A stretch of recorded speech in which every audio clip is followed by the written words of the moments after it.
Okay, so I had seen The Last Jedi, and that was at 3:30 when I went to watch it where I'm at.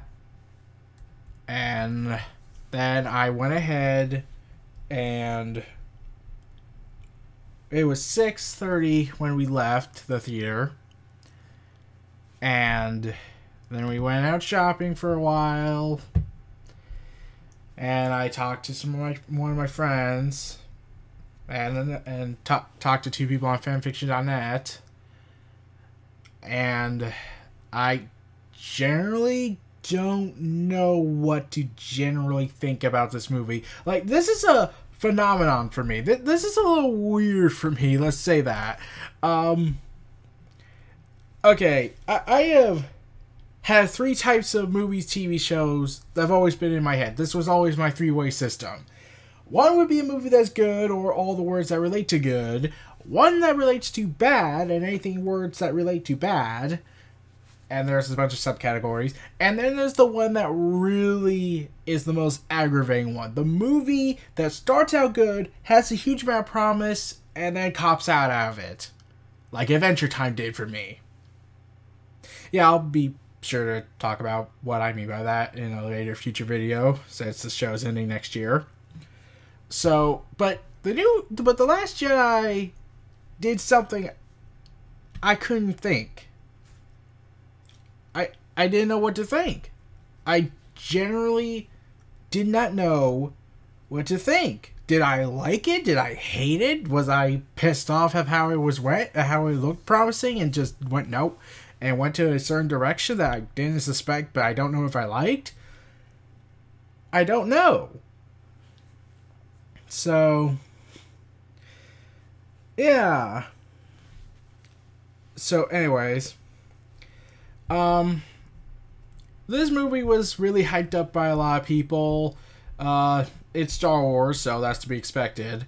So, a lot of people were hoping that this movie would do the impossible and really do what Force Awakens could not do. Take huge risks, take chances, try to go into a new direction. I was hoping for that. I thought Force Awakens took too much safetyness, kept doing training wheels, and the excuse that, oh, we want to make something for the fans and whatnot. Okay, I get that part. But the part where they say they want to reintroduce Star Wars to a new generation, okay, must I stress that this is the seventh, quote, the seventh chapter in the Star Wars universe. The reason why I have quotes on that is because really it just feels like a reboot. A soft reboot, as people like to call it, as a way to say, oh, it's not a reboot. It's technically in the same universe as all those other movies and TV shows. We're just not really going to acknowledge them. We're not going to acknowledge a huge chunk of it for the most part. So, yeah, and when I was seeing the Last Jedi trailer, I started getting hyped regarding it's time for the Jedi to end mentality, and I was like, okay, do it. Let's do it. Finally, just do it. Like, I want to see the storyline go somewhere. Okay, we did not get that. To an extent, and this actually kind of leaves me leaving a wondering question about the entire sequel trilogy, which I will get to at near the end of this video, if I'm able to remember. So, yeah, this movie actually takes place, okay, I want to say just 2 seconds after Force Awakens, which you can make that argument, but really, it takes place, like, at the end of Battlefront 2 Resurrection. Yeah, I can't believe I had to say that. We're in Resurrection, at the end of Resurrection, and I was meaning to talk about that video, but I just never but due to the FCC and Fox Disney merger, I had to talk about those two. I felt like those were more important than Battlefront 2's campaign. We actually end with the TIE fighter containing Iden Versio's daughter, whose name I do not even remember, and the other guy who I generally don't give two shits about, being told by Leia, go to the Outer Rim and get some people we think could help us.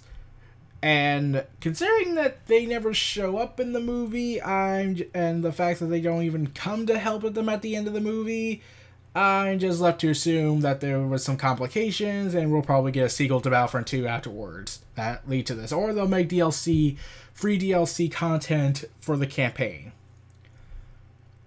All I know is that, yeah, I get the feeling we'll see those two characters at the end of Resurrection Battlefront 2 in Episode 9, since they don't show up in Episode 8. So, after all this chaos, they start to evacuate their main base as the First Order fleet reaches them.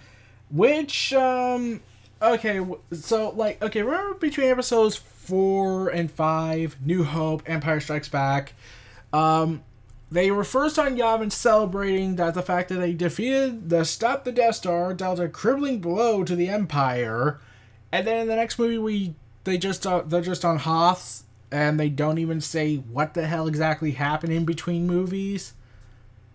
Yeah, and the Legends canon actually, I think, explained that. Oh, wait, they did, and actually in Battlefront 2, not EA, Battlefront 2 Lucas canon, where it was revealed that the Empire, being pissed off of what happened, they launched a full-scale invasion on Yavin 4, and went to take out the rebel base, and they managed to escape. So, yeah. Okay. So, yeah. So, basically, they're kind of doing this, except the Imperial Remnant, aka the First Order, aka, yeah, the really Imperial Remnant. They just want to call it the First Order because Palpatine's a dumbass. And I'll be mentioning some, new Disney canon material on here for my researching. And also some Legends canons when I see something that should kind of be considered bullshit. So, yeah.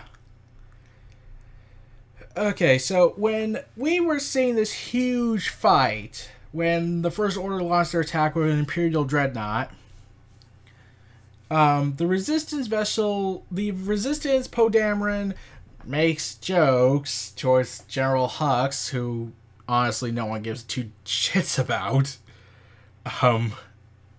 Yeah, I don't care about this character. Like, he's trying so hard to be new Tarkin, except he technically should not have survived the destruction of Starkiller Base. Or even Kylo Ren, for that matter. In fact, I'm trying to wonder how on earth did they have enough time when Hux was told by Snoke, go find Kylo Ren and tell him we need to complete his training. Oh, by the way, I believe you can do this while the base is exploding. Luckily, I do not care. I am currently in my fancy palace or somewhere at the end of Force Awakens. Actually, I'm on a giant fucking ship, so, and possibly the largest ship in the galaxy that will so far fuck everyone up. So, yeah,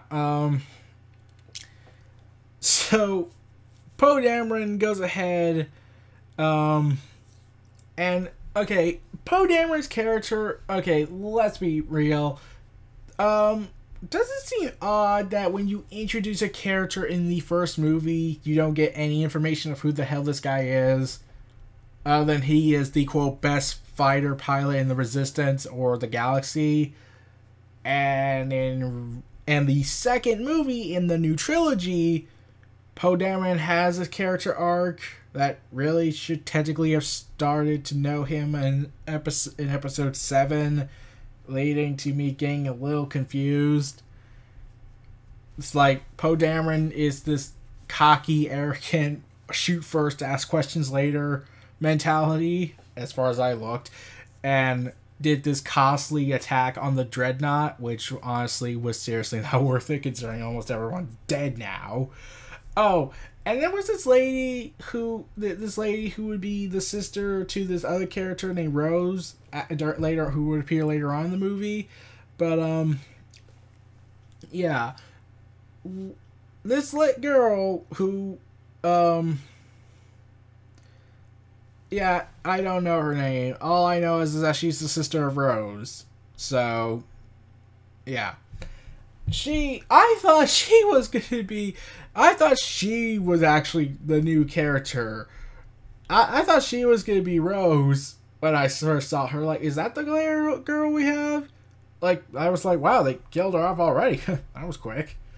Okay. And then, really, it turns out we just needed a reason for Rose to feel sympathy for.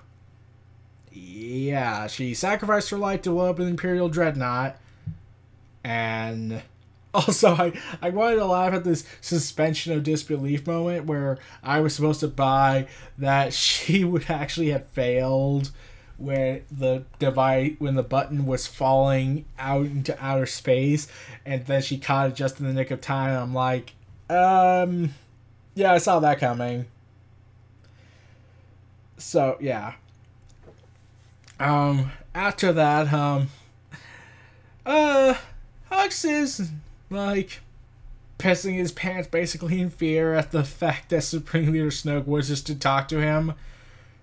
And I would say, how does Snoke know they escaped? I could just say this: it's the Force. The end.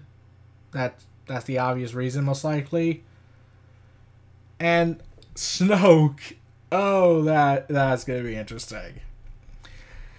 So, yeah, we go ahead, see this whole, like, I'm gonna talk about this movie like in the separate parts that they were doing, since some don't really connect to each other till like later on at the end.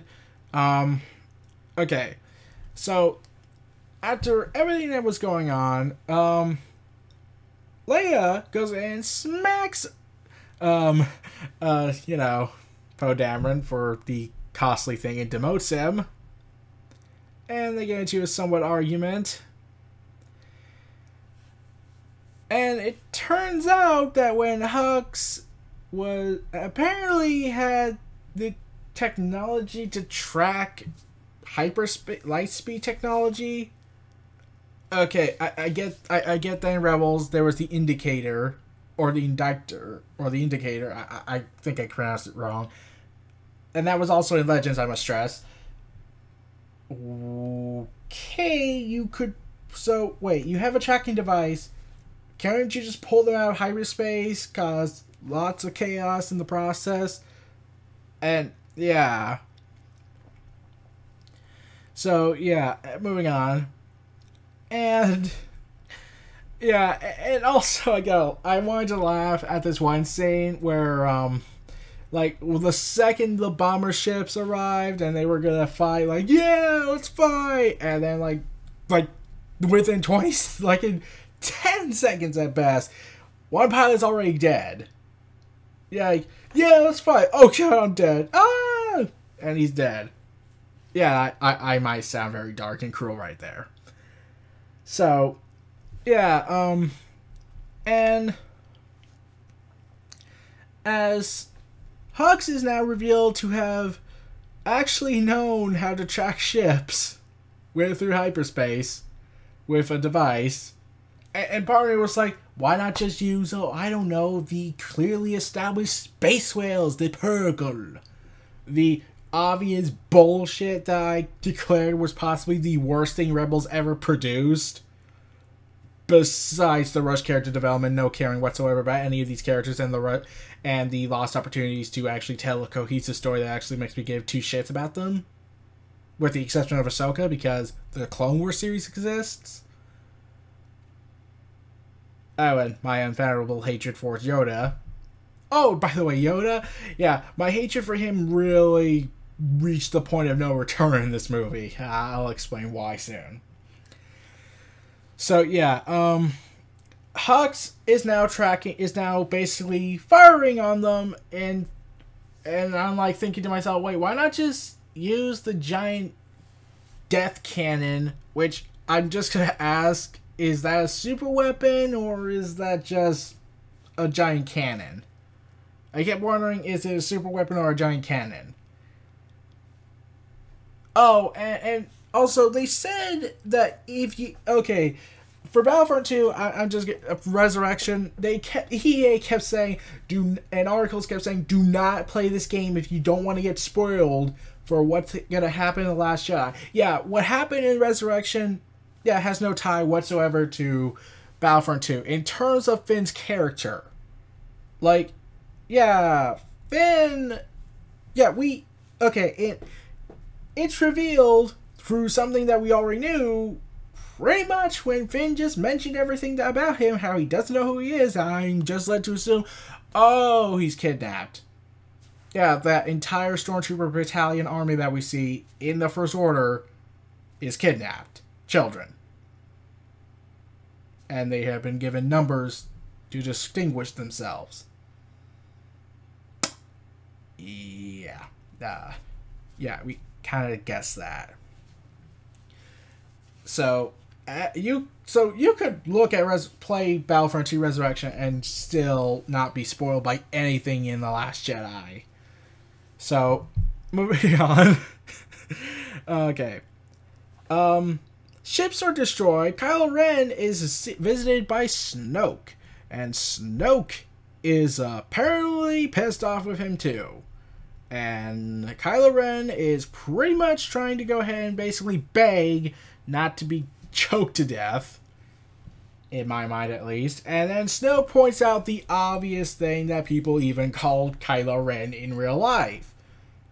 He calls him a child with a mask. So, why not just say he's a Darth Vader wannabe? Because that's pretty much Kylo Ren's character. And now he wants to destroy this bullshit concept by throwing a temper tantrum and destroying his helmet. Oh. Yeah. Okay. Also, that's okay. Remember in The Force Awakens, Kylo Ren places a helmet in a bath of sand. Okay, the producers had to explain after the movie came out that those sands are the remnants of his victims that he horribly burned and turned into dust. Yeah. So now, the Resistance is trying to get out while, after a horrible disaster that occurs, you see, with Kylo Ren all going emo and pissed off and trying to prove himself to Snoke that, I'm the best, I can hang with the big boys. Ben Solo, Kylo Ren, whatever, is able to destroy the Resistance fighters with great ease, including the young gunner named Paige Tico, who I do not remember whatsoever, to leave the capital ships defenseless. But when he finally has an opportunity to prove himself, to finally go ahead and prove to the Snokes of the world and to himself that he can sever his ties, he doesn't kill his mother. He cares about her more than he clearly cares about Han Solo. Okay, I get that part because Han Solo wasn't around much and Leia practically had to raise him for a little bit till she just gave him to her brother. Oh, and what Luke did during the training. Oh boy, that kind of also relates to my Yoda problem. At least Disney's Yoda. So, yeah, Kylo Ren hesitates and doesn't even do the fighting. It's not like this moment where he looks like he's gonna press the button. No, he just moves his thumb away from the trigger, so he knows he doesn't want to do this. TIE fighters destroyed the bridge of the Radis, or I'm pretty sure I pronounced that wrong, but it's named after the character from Rogue One, who was essentially Admiral Akbar, but just with green skin. Which now has killed many of the Resistance leaders, and in the background, Admiral Akbar dies. Yeah, he's dead.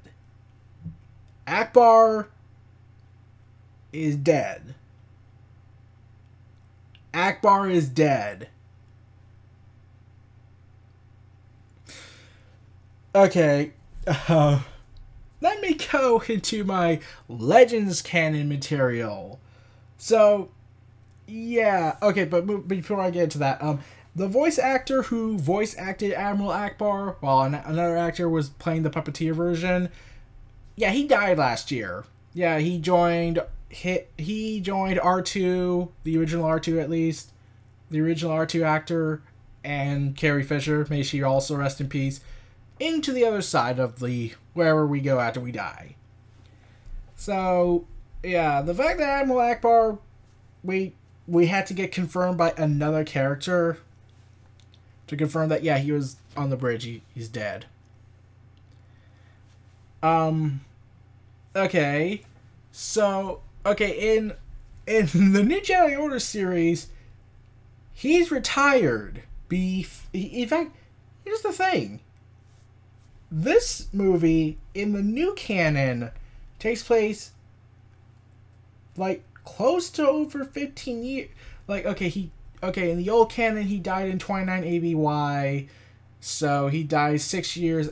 I think he died 6 years. He died 6 years later in the new canon. Except in the old canon, he was retired, and he ultimately decided to come out of retirement for one final battle for the Battle of Babaku 9 against the Yuuzhan Vong, which would be the final battle for the aptly named New Republic, which would eventually form into the Galactic Alliance, and he dies of old age in his sleep, which the characters mention. And a lot of people were mad at that. I kind of understood that, but at the same time, they kept having to reason with themselves that, oh yeah, he was old, and I don't think I could handle a scene like that. Yeah, so at least the last time we would see Akbar, he basically decides to come out of retirement and and shove a massive defeat up those organic beings of conversions and indoctrinated Yuuzhan Vong asses. I had to.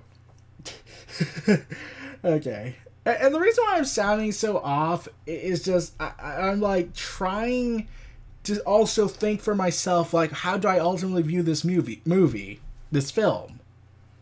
So, yeah, that's why I'm sounding a lot off than usual. So, anyways, after Leia looks like she's gonna die, yeah, there's a reason why I don't think why I knew that was not gonna happen was not because they said they didn't change anything in the movie, but it was But in the trailers, she's first seen on a ship with Kylo Ren looking like he's gonna make the target and having conflictions. Then we see later in the trailer that she's on a snow planet looking at something off in the horizon. So, yeah, she's not dead. She's in space. Yeah, she's in space. And then basically pulls a Man of Steel moment, except without the religious symbolism. Unless you want to use the Force. And somehow is able to bring herself back to the ship and then go into a temporal coma state.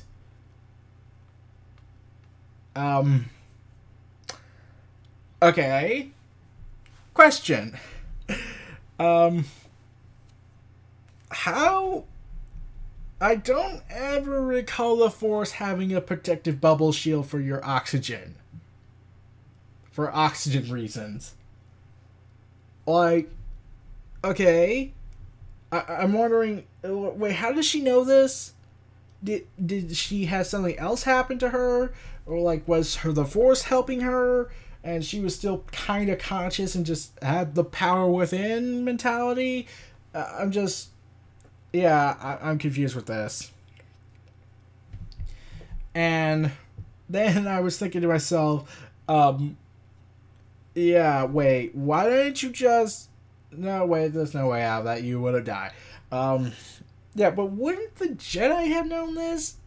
Luke didn't teach her because she was too busy working in the Senate and didn't have enough time to learn the Force to that kind of extent. And then Luke went into exile. Yeah. So, okay. Yeah, so Leia is horribly injured and incapacitated, leaving Vice Admiral Hodor. I don't know if I'm not even going to try to pronounce her first name, in command. However, Finn, the ex-stormtrooper we all love to talk about, reawakens when all this batshit craziness is happening, and his first statement is screaming out, Rey. He wants to know what's wrong with Rey. He wants to know if Rey's alright. He wants to know where she's at. And I'm still thinking that they're trying to build a relationship between the two. I think, considering what happens with Rose later. So, yeah. And, yeah. Everyone kept assuming Poe Dameron and Finn were going to be a couple. Which would have been interesting, but... And, like, there's, like, one moment where you probably would think that is when Poe doesn't seem to be freaked out that Finn is practically wandering around naked, wearing a protective bodysuit that's having water pour out because there's a bunch of holes. And by then, it will probably expose him in public on the ship. Yeah. Yeah, he doesn't seem freaked out by the fact that he's basically rocking around naked. And we see our beloved BB-8 droid. BB-8. Also, speaking of which, he goes ahead and to try and fix these short circuit issues, he basically shoves his entire head into the machine and basically shocks himself. Yeah. Yeah, you are seriously not good. Like, okay. Originally it was revealed that the original plan was that BB-8 go with Rey to Ahch-To, and R2-D2 was to remain behind, which really kind of leads to how she would have convinced Luke later on for R2-D2 when R2-D2 tried to help out convincing Luke with what he does. But yeah, anyways. So, yeah, anyways, moving on. Finn tries to escape and tries to go on an escape pod, get out, but a young resistance mechanic named Rose Tico finds this person. Oh, wait, so Rose Tico was also Paige. Oh, okay. Yeah, anyways, so now we know her name. It just took me looking on Wikipedia. Okay, so anyways, Rose meets Finn being all hyperventilating and then realizing he's trying to escape, stuns him, and tries to drag him back, saying he's committed treason, though Finn has a reason of wanting to not let Rey get in trouble and whatnot, though she calls him a coward and whatnot. Yeah, she can actually make a point there. And then they come to this whole tracking device thing and all this crazy, and they also realize how they could disable the First Order's tracking device. Just use whales. That's clearly what Disney would have wanted to do. But Rian Johnson wants to do his own thing. Finally. So, yeah. So, with this huge plan with BB-8 and Rose and Finn and everyone's favorite pilot who's currently losing his mind a little bit, Poe Dameron, embark on a secret plan without command knowing, and also C-3PO is aware of this, and he does not for some reason tell the commander, to disable the First Order's fleet tracking device. Also, Poe gets this girl who I don't even remember to, I don't know, do something. Also, Poe at a casino on Canto Blight, Poe, BB-8, and Rose, they go to Canto Blight, and yeah, here's the thing, like, a lot of people, like, Chris Duckman has said that this scene could be shrinked down a little bit, like, it was 30 minutes in total, but it was divided into different segments, and Chris Duckman described it as what probably George Lucas was thinking when in the behind the scenes of the Phantom Menace development, where they have intertwined it so much that if they try to edit it out, it's next to impossible. Yeah, I get that. And they go to Canto Blight, and we learn a little bit how Rose and her sister were basically slaves, and we see animal abuse cruelty, which I still don't get. I get what they're trying to say, but nonetheless. And okay, and there's a lot of hijinks regarding BB-8 and him turning into a literal badass. Yeah, he was actually awesome. Oh, and by the way, BB-8 later on in the movie, he tries to he pilots a walker. He pilots an Imperial walker and shoots people. Okay. If R2-D2, I get they're trying to make BB-8 awesome, and while I will admit that's pretty awesome, R2-D2 has more longevity than BB-8.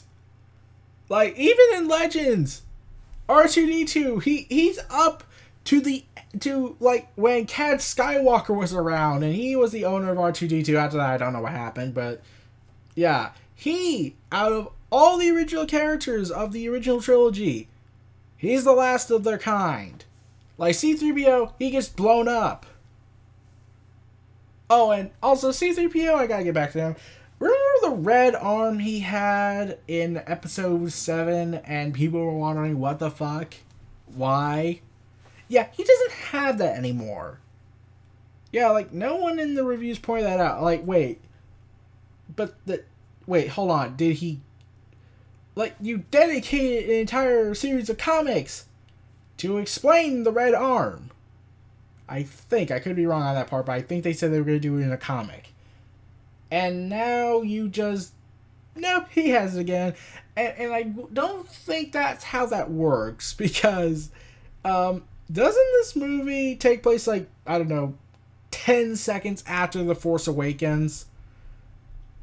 Yeah. And meanwhile, while Finn and Rose and BB are on this adventure at this casino, Maz Kanata has to help them out a little bit, but, yeah, she's, like, doing some union revolution going on at wherever she's at, and she's suing the living life out of everybody in her path. Yeah, she was very essential. So, yeah, we get to Rey. She has just given Luke Skywalker the lightsaber. He looks down at it, and then, after so many years of not seeing this lightsaber, after so many decades, I think, unless they go ahead and explain that Luke did find the lightsaber and then lost it again, which will be dumb. After so many years of seeing his father's lightsaber again, the lightsaber that was made by the hero with no fear. Also child killer. Yeah, people still don't forgive Anakin for that, and I understand. I don't feel like talking about that. The lightsaber that was passed down onto him, passed down onto Rey now, which will be seen later. And what does he do when he looks up at Rey? Everyone assumes we're going to get some answer regarding Rey's heritage. Everyone wonders what are the first words Luke Skywalker, the Jedi Master, will say. He says nothing and tosses the lightsaber over a cliff. Holy shit! Oh god! Oh god! Okay, Mark Hamill said he hated a lot of the ideas that Rian Johnson came up with. I think this was that pushed it for him, like 30 seconds when he realized, wait, I'm tossing the lightsaber over a cliff? The lightsaber of the Chosen One? Or at least I think the second one he ever made. After the first one was horribly destroyed in ways we can never talk about. In fact, I kind of don't know what exactly happened since R2-D2 is not talking about this stuff anymore and C-3PO has his memory erased. But yeah, I'm just tossing my father's lightsaber like it meant nothing. Yeah, and Luke just does not want to do this. He's like, go away and whatnot. And like, Luke... Okay, I noticed something, like, Chris Tugman said this, and then when I realized it, I thought about it, I was like, holy shit, they're doing that. Wait, is this really gonna happen? Luke and Yoda basically have different similar Jedi careers. We don't know much about Yoda's life because we never got a backstory on that in the new Disney canon, unless they want to make a movie about that since everyone's been asking for it. And also, I don't even think we got that much info of what Yoda's life was like before he was found by the Jedi in the Legends canon.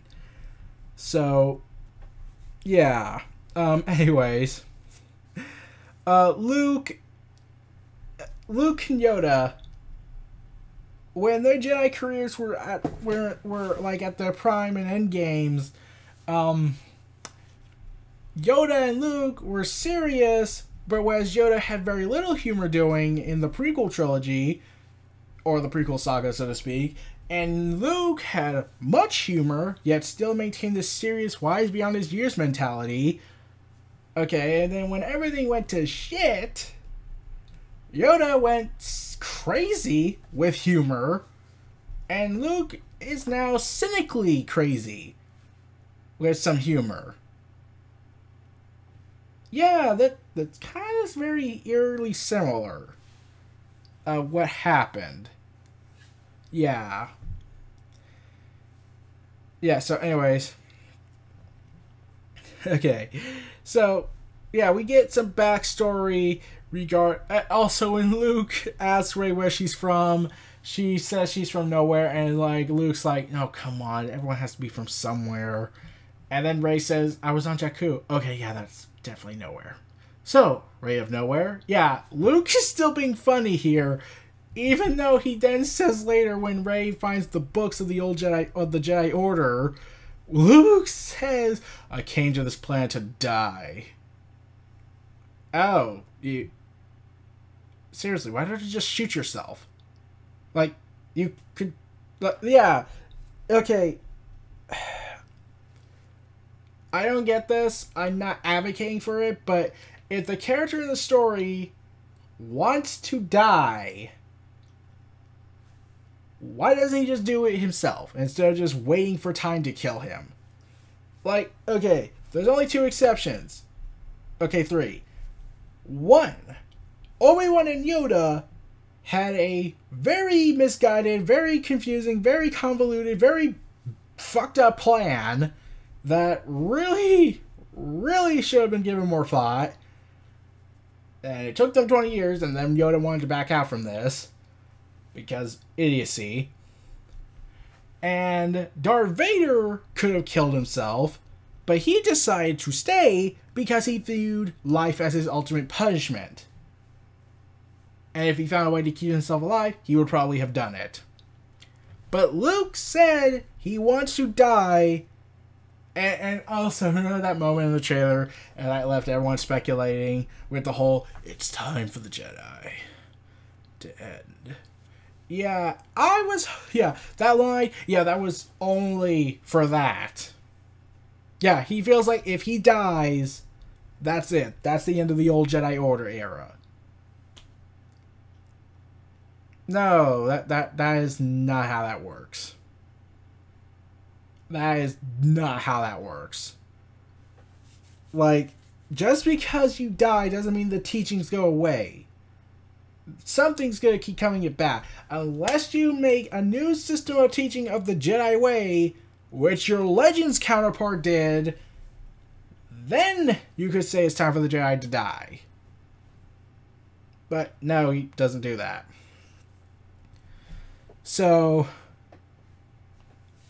yeah. So, Luke is becoming more cynically crazy.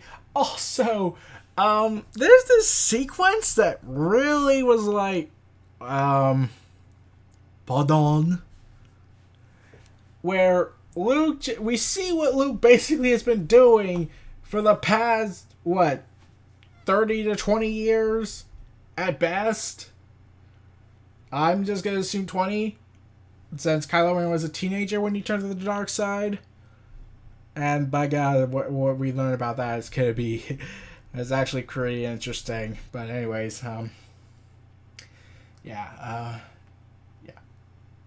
Luke apparently has cut himself off from the Force somehow, like with the Exile, we still got vagueness in the Jedi Exile, Meteor Shurik.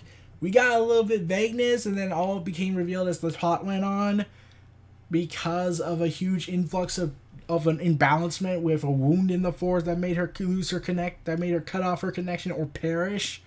Luke, he just somehow was able to cut it off. Like, yeah, I can not let it speak to me. Oh, and the midichlorians things, they don't mention that at all. I get why, but at the same time, that kind of defeats the purpose of why the fuck isn't anyone able to use the Force. And I mean, like, anyone could just use the Force then, except for droids. Yeah, so anyways, Luke is yeah, he's we see how he's been doing for the past 30 years. So he goes ahead, gets on this giant stick, uses it to kill fish. Oh, and there was an X-Wing in the water that ultimately served nothing, like, at all. But nonetheless, like, I think that was supposed to build up for a red herring that would happen later on in the movie, but really didn't serve no purpose. So, yeah. Okay. Luke pierces a fish, carries it on his back, like Goku from Dragon Ball, like Chris Tuckman pointed out. It's like Goku from Dragon Ball whenever he got fish, except they were 10 times bigger. And then we see him go to these giant creatures of, I have no idea what the hell they are. And then a PG-13 movie shows their breasts. All 4 of them. And we see him getting milk out of it. Yeah, he's getting breast milk. He fills it up in a cup and instantly proceeds to drink it. Oh god, that's just... What do I say to that? If how did this get past the MPAA? Like, after that, they should have just straight up said, okay, R-rated, cut this out, or R-rated. We already have enough cursing in this movie, I think, but... yeah, just cut this out. Please. We have children, for crying out loud. Think of the children! Even though we gave a PG rating to you decapitating a dragon, having dead decapitated heads being used as basically a bridge for Alice and Alice in Wonderland. And that was like, what, the early 2010s when politically correctness was on the rise. And before that, you also had a religious nut job asking about, basically praying to hellfire of wanting to fuck a gypsy who was half his age. Yeah, the MPA really needs a reform. So, yeah. And then Luke goes ahead and says that this was the original Jedi Temple that was built by the Jedi over 1,000 generations. Now that leads to a problem. In the Legends canon, we got why Obi-Wan in Episode 4 said 1,000 generations, whereas Palpatine says 1,000 years. The 1,000 generations is because that's technically true. The Jedi have existed for 250,000 years in the Legends canon to 2,500,000 years. I could be wrong on that, on the numbering, but you get my point. And in Legends, they show and explain that the reason why Palpatine keeps saying 1,000 years instead of just 1,000 generations is because of the Ruusan Reformation that was conducted after the Great Sith War that lasted for 1,000 years and crippled the Republic in such a horribly uncompromising way, which I'm still questioning why the hell they got rid of the military and make the Jedi basically police officers. Yeah. So anyways, then Luke learns of Han's death, much to his shock. That really should not have been shocking. And then we see Kylo Ren and Rey actually communicating with each other through visions of the Force And, okay, I'm just gonna be honest. When I was seeing this, I was like, oh, I get where they're going with this. Oh, yeah, they're brother and sister or cousins. This is definitely what's gonna happen. Yeah, that sadly is not the case. Which kind of leads to a big problem I have, but I'll get to that as well. Luke and Rey and Kylo Ren are talking to one another. Rey fires a gun, and Kylo Ren feels like he felt it, but really, she just hit the wall. And then after she leaves, and then Luke wonders what the hell happened, she turns around, and then we see maids. Luke has maids. Okay, he explains that they've always been here, they've been inhabitants, and they keep the Jedi Order Temple, the Jedi's old temple, all spick and spanny, which I'm wondering why the fuck we didn't see them until right there, like they just teleported out of the nowhere. Yeah, like, I was waiting for Rey to, like, where the hell did they come from? I didn't see any throughout the last day we've been out here. So,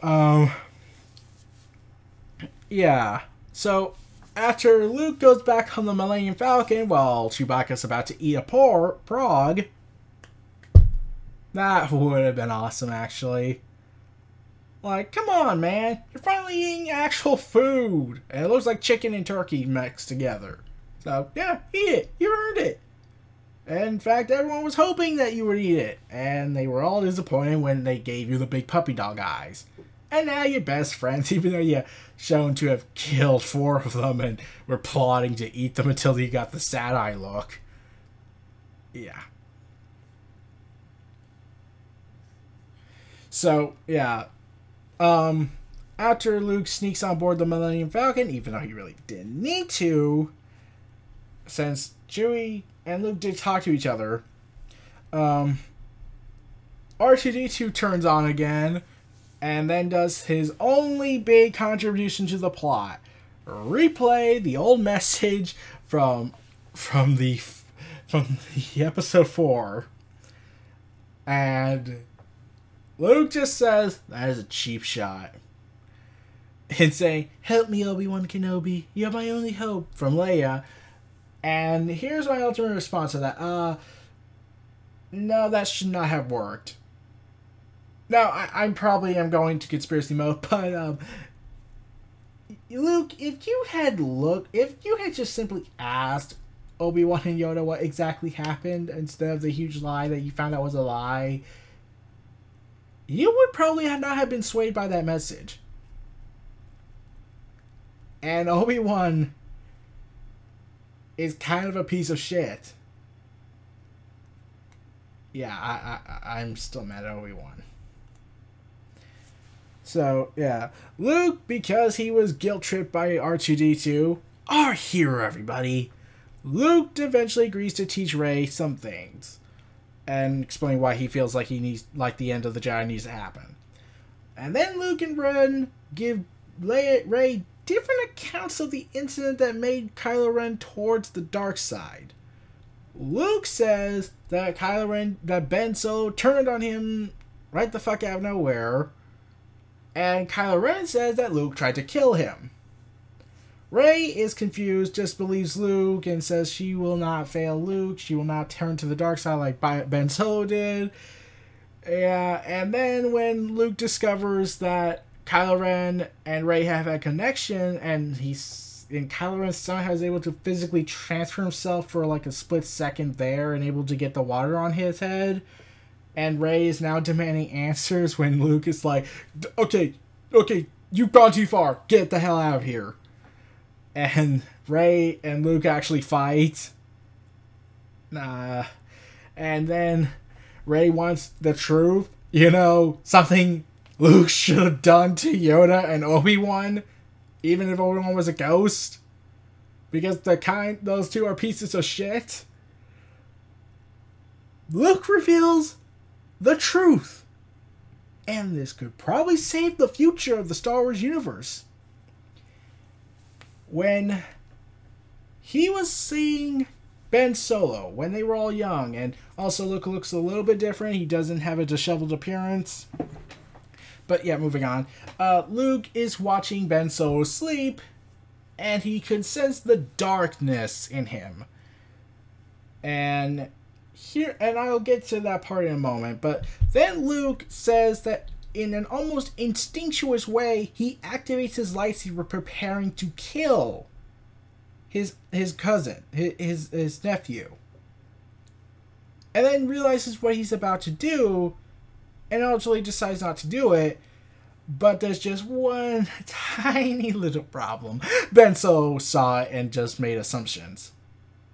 And Luke admitted he did not see a killer, a murder machine in the future, another Vader. He just saw a scared boy. So, yeah, Luke fucked up big time.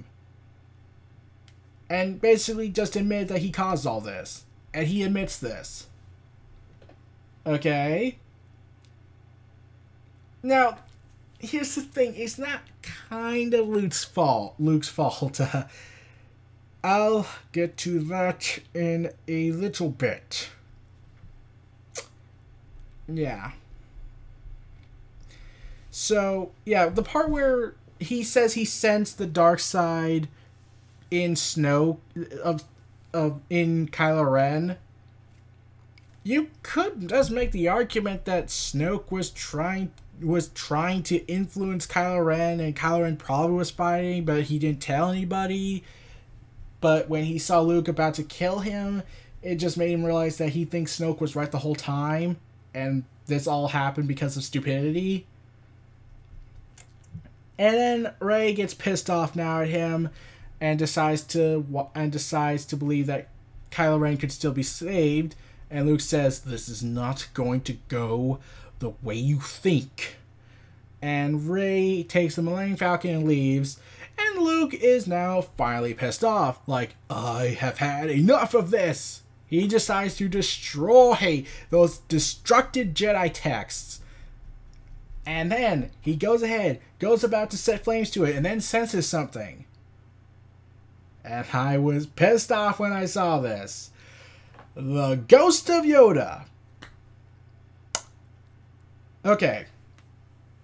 I'm not going to try and compare the Legends and canon part here. I could and just say it kind of depends on timing of the spirits of the Force eventually moving on to the other side. It took Obi-Wan 5 years after he had died, after Return of the Jedi, for him to finally move onwards. Yeah, but seeing Yoda after all the new Disney canon material that was made, it just pissed me off seeing him. Okay. Luke tells Yoda he's going to destroy the tree, the books, and end this whole bullshit that the Jedi have caused for good. And then he stops him, and then he just relents from doing it. And Yoda, being the gosh darn good fella he is, destroys the temple for Luke. And, okay, remember how they keep saying that the Force has a light and dark side, even though I call bullshit on that? And there's a lightning technique that is actually considered a dark side matter? So, I just want to ask, why the fuck is the Jedi Grand Master of the old era using Force lightning to destroy the temple? And then Luke, after having a second thought, because God knows he can't do anything can't do the right thing, which would have been just to him to destroy it, decides to try and save the books, and fails miserably, and could have also died. So, congrats, Yoda. You almost committed murder on Luke. And considering what he did at the end of the movie, yeah, you would have just screwed everybody over. Well, you've been doing that for your entire life and your entire pathetic existence, to the point now that I want you to suffer eternal damnation in the 4 Star Wars equivalent of hell. Yeah, I have reached that point now. The ancient Jedi Master tells Luke that failure is the greatest teacher. Hold on. Let me just write. Okay. That whole talk they had. I know they were trying to be emotional. I get that. I really, really do. But there's just something really, really wrong with when he said that. When he says failure was the greatest teacher. And was the greatest lesson for him. And saying the books didn't really matter. Okay. Let's see. I said this to a friend when I told him stuff what happened in the movie, because he said he's not going to see it because not only is he kind of getting sick of the new Disney canon material, but he just doesn't want to, he can't really see it right now due to situations. I'm not going to get into that. We just had this discussion. He wanted to know what happened in the movie from my perspective. Okay, when Yoda was basically trying to justify everything he's saying, I kept saying this. I said this to him, and I wrote this down as me talking to Yoda if I had the chance. I said this. Oh yeah, it just took you being dead after you and Kenobi lied to him about his dad, taught him hypocritical lessons, separated Leia and Luke from each other, and destroying that family bond that could have happened. And I'm going into conspiracy mode on this part. Trying to get Ahsoka, Ezra, and Kanan killed because you don't want them to interfere with the grand plan that took you 20 years. And let me mention, you did nothing for 20 years. Hope the problem would just fix itself. For 20 years, I must stress, at least Obi-Wan had a reason to be on Tatooine. He just wanted to protect Luke. What did Yoda do? He just lived on a swamp. And I must stress, when 20 years pass by, the plan is finally enacted because NEHC has to reign supreme. You want to back out, not want to train Luke because he's like his father, despite the fact that the person you really wanted to teach, who I must stress was Leia, was the same guy's daughter. Okay, do you know where I'm going with this? Okay, so the part where Luke was planning to kill his nephew, but backed out, but Ben had saw him and assumed what he was saying was true. I also had said this. Didn't the old Jedi Council distrust Anakin because of Yoda's dumbass line of saying, "Clouded his future is," which became one of the instantaneous distrust would be the kickstart of everything that would happen. And Yoda taught Luke, even though he didn't want to, which makes episode 5 kind of somewhat pointless because he tried to back out again, making this conversation redundant in the book that was made, that was talking about after episode 4, which also begs the question, why not just train both? You could have just revealed the sibling relationship they have, and there, the end. You could have done that. But no, you decided to be bitches about it. Saying one way or the other, it can't be both. Okay. Now, here's the thing. Yoda and Kenobi lied to Luke about his dad. I must stress also taught him most likely hypocritical statements regarding the Jedi's religion.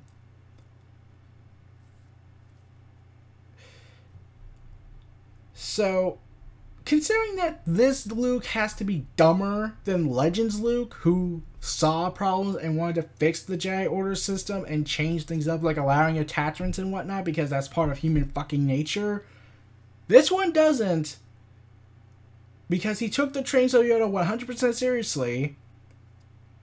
So, let's try and put this all together. This is just me speaking as someone to Yoda. Yoda, I'm pretty certain you could pretty much say that all this, the fall of the Jedi Order, the 20-year reign of the Empire, the destruction of Alderaan, the rise of Snoke, the First Order, Kylo Ren's fall, and the destruction of the Jedi Order system that that Luke was trying to rebuild, you could almost say that all of this is your fucking fault. Like, this is 100% Yoda's fault. He's not learning. He keeps saying he admits that the Jedi Order fell apart because of the hypocrisy, but he doesn't adapt to it. He just loses his mind. Teaches Anakin Luke this dumbass stuff about the Order that makes no sense, looks hypocritical, and thinks, oh, nothing's bad gonna happen from this. Oh, look, we're back to where we started. Oh yeah, by the way, the New Republic, yeah, that's completely gone now. So, like I said, 30 years, all that effort that was made in the original trilogy was all for fucking nothing because Yoda's a fucking idiot. See why I hate this version of Yoda that Disney presented us? Yeah, Yoda wasn't great in the old canon, but here's the thing. He doesn't get away with all this BS he caused. It stops after the original trilogy's over. Luke learns to adapt. He changes things that are needed. Did it work sometimes? No, but here's the thing. At least he was trying to change something. He wasn't just saying, the problem fix itself. We must let this problem fix itself. And let's see, the fact that you couldn't notice the very master of subtlety, Palpatine, learning and watching you all, even though it was freaking obvious that was the guy the whole time, and you had Newt Gunray back in Phantom Menace captured, who could have just straight up told you, yeah, that guy, he sounds like the boss we were working with. But you didn't do that. And that's the reason why I kind of really hate that scene, when Yoda destroys the old Jedi Temple. I kept thinking, wouldn't it have been more powerful if Luke prepares to burn the tree down and the books, and Yoda and maybe Obi-Wan, since Ewan McGregor has been, that Obi-Wan movie is going to happen in 2019, he's going to start production from what I've heard, and Ewan McGregor could do this as his comeback, tries to stop him, but Luke ignores him and looks up at the tree for a moment to take a look before igniting the fires, burning the tree and the books. And then Yoda gets mad, and then Luke cuts him off, like basically calling out on his bullshit, saying that all this is practically your fault. Like Quasimodo from Hunchback of Notre Dame in Disney's version, he tells Frollo what he generally believes now, seeing how the world isn't as dark as cruel as Frollo keeps saying, but is being caused by people like him. Wouldn't that have been a much more powerful moment? Luke realizing that everything he's done is because Yoda is an idiot. Because Yoda doesn't want to let go of a dead era. Of an era that had so many problems that fell from his original plan. And Kenobi just went along with it. Because he's also an idiot. He doesn't want to change things. He just wants to keep things the same.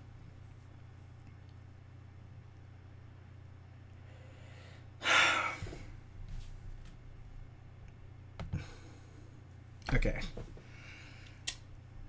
So then I got the whole Octu arc ended.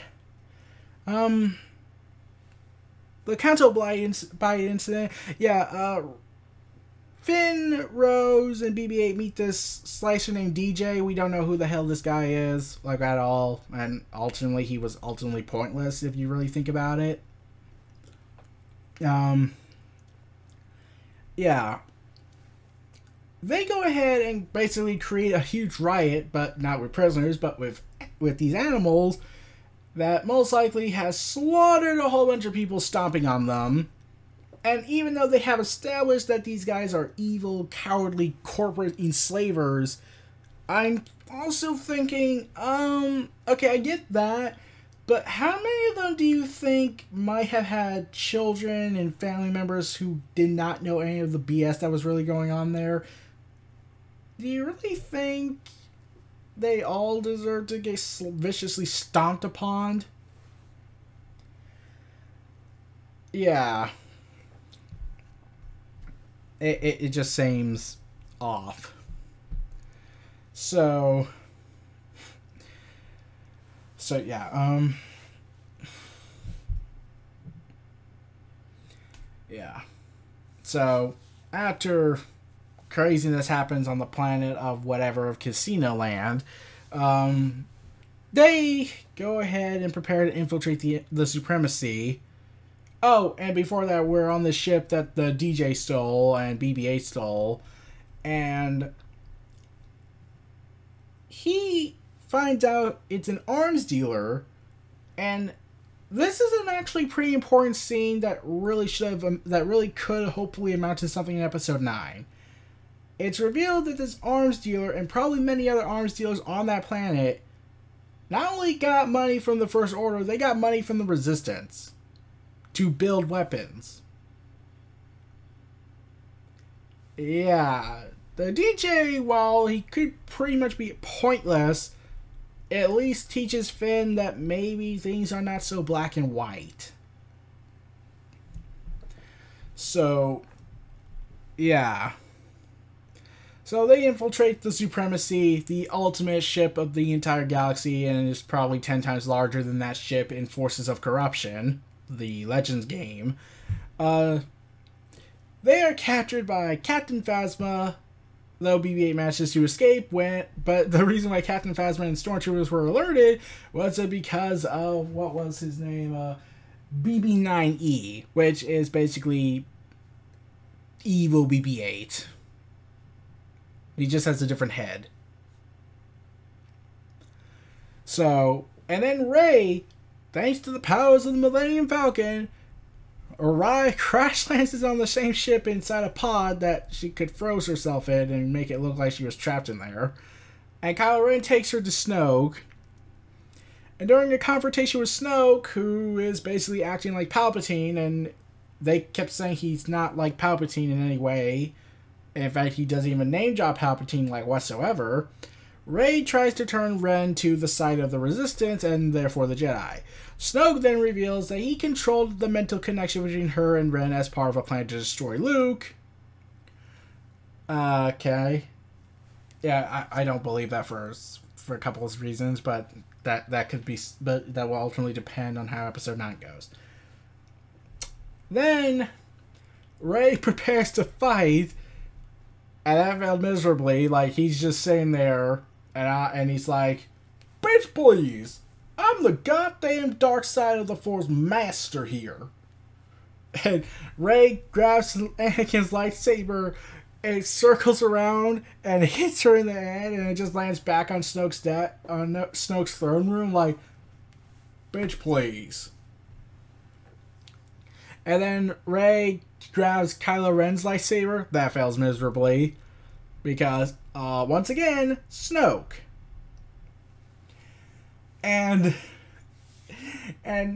Snoke basically destroys her mind trying to get to Luke's location and learns that Luke wants to die. And I'm thinking, like, shouldn't Snoke say, "Wait, so Luke does not want to help at all? He didn't actually help you? Wow, we wasted how many years trying to do something? We could have just conquered the galaxy right then and there. Like, God, this whole plan makes no sense." And that also leads to a question. If Luke never wanted to be found, why does R2-D2 have a portion of the map that leads to the location? Like, you could make the argument that R2-D2 was tracking the locations when they were heading, but from what I've seen, it sounds like R2-D2 was left behind. So, how would he know unless Luke wanted to be found, as indicated in Force Awakens? I think, but now he doesn't want to be found. Yeah, I don't get it. So, yeah, Snoke goes ahead, gets all overconfident, saying he knows what Kylo Ren thinks. He knows what goes on in his head. And Ren Ren just looks at Snoke, looks like he's about to kill Rey. All hope is lost, and whatnot. Like, I was expecting something to happen, like maybe a ship crashes through somehow, or the Millennium Falcon pops out of nowhere, or something crazy happens. And then Kylo Ren kills Snoke.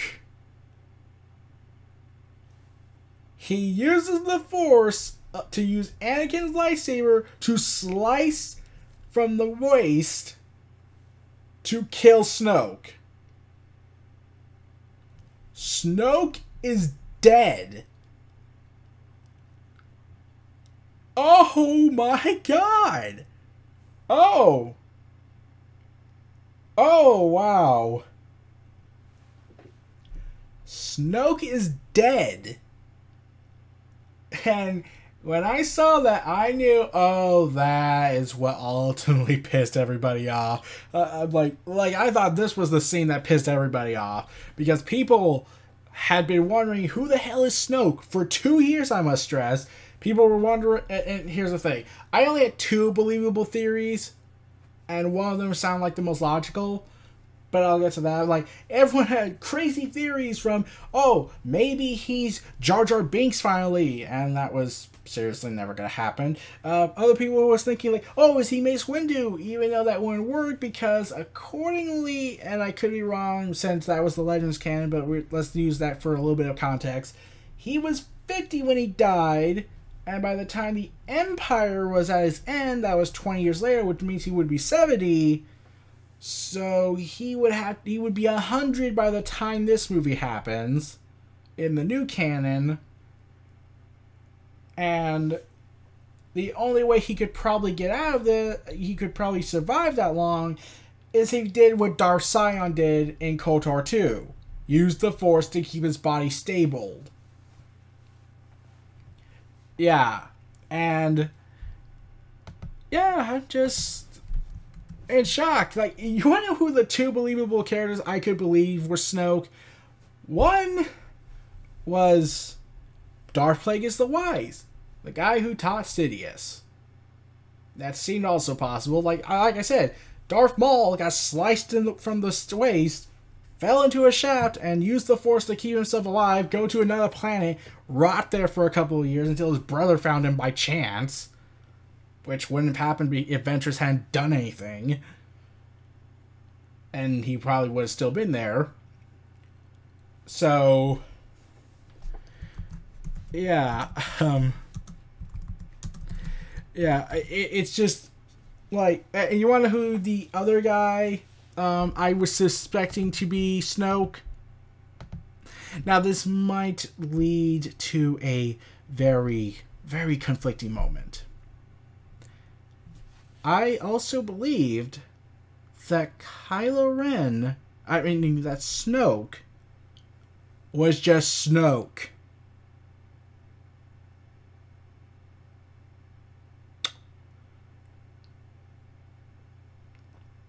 Yeah. I was saying that he was just Snoke. He could have been Darth Plagueis. There have been Sith that have been able to survive using the Force to keep their bodies intact, or at least their health intact, even after getting their bodies decapitated from their legs, one losing their arms, Sion being sliced to millions of pieces, and whatnot. And yeah, and so. Yeah, so I'm just going to go with Snoke was just Snoke. Unless, and let's be honest, Disney's probably going to do it. They're going to make a book talking about Snoke's past, even though it ultimately to nothing, since Snoke just wasted his time and really should have just done something else. And then it leads to this actually kind of kick-ass awesome fight scene with Rey and Ben Solo, aka Kylo Ren, working together, kicking ass. And, okay, that is something actually pretty damn awesome. Like, we've seen it before in Legends, but we never seen it in the movies. And also in the cartoons. We see a Sith wannabe, a Jedi wannabe, light and dark, saying, yeah, let's work together. Yeah, they work together. They're kicking ass, they're teaming up, they're saving each other's lives against these guards. Also, when Snoke was choking Kylo Ren, why on earth did the guards activate their blades? Like they were gonna attack, they were gonna attack Snoke, even though they know they should be knowing that they were screwed. So, yeah, I was just in shock that Kylo Ren killed Snoke. And I gotta be honest, that was pretty damn easy. Yeah. So, yeah. And then after all this happens, and yeah, they kind of paid homage to, and you can also say ripped off, of Return of the Jedi with the Emperor's throne room thing, where Snoke is like trying to tempt Rey to go crazy and psychopathically dark. Yeah. And it's just awesome. So, yeah. Okay. So, anyways. Okay. So, the fact that this happened, and now we're wondering where does this go next? Where does this go? Where does everyone go? Like, how do we go this? Yeah, we don't know. We don't know where this is gonna go, and honestly, it leads to this one dialogue scene with Kylo Ren after staring at the throne of a now dead Snoke, after seeing a moment of him basically horribly with his tongue sticking out, eyes moving somewhere else. Probably the most symbolic way to describe, thank you, Snoke, for God knows no reason. You will not be missed.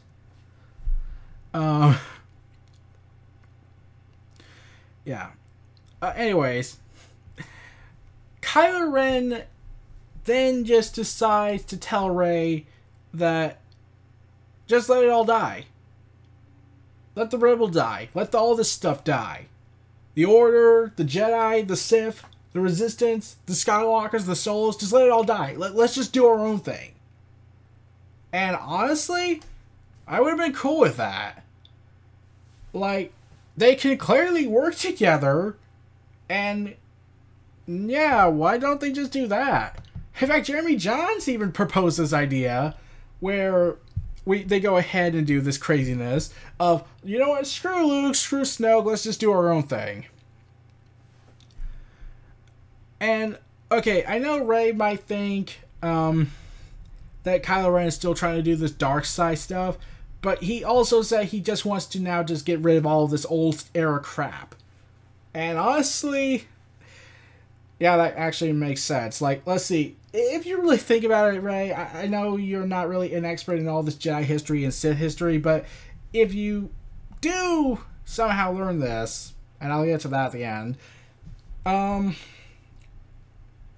Jedi and Sith kind of brung nothing but problems for the entire galaxy. Yeah, the Jedi can't exist without the Sith, and the Sith can't exist without the Jedi. And that only has caused, like, God knows how many problems in, like, multiple centuries. And I don't mean, like, the Force has caused problems. Like, there is a YouTube video that talks about the philosophy of Kreia. I get that, and that makes a lot of sense to me. But I also believe that it's not just the Force causing these problems. It's the dogmatic views of the Jedi and the Sith. Like, the Sith are overly controlling with their passions and emotions and individualism, but not learning restraint. And while the Jedi is all about restraint and suppressing their emotions to such an extent that they are practically drones, mindless drones of hypocritical faith. Instead of combining the positive traits of the Jedi and Sith religions and making a middle ground, a person that can have their passions but have the will to fight those passions from controlling them. You know, the gray area that Luke's fought so hard to establish in the old canon. Yeah. So, moving on. While all this is happening, Poe tries to install a mutiny to try and save everybody on the crew because, something happens in this that makes no sense. Leia recovers, neutralizes Poe after the shootout begins, and it's revealed that the plan was to actually use cloaking devices to go ahead and, I don't get that. Oh, God. So, yeah. When all this BS happens, okay. Why didn't they just tell Poe that was the plan?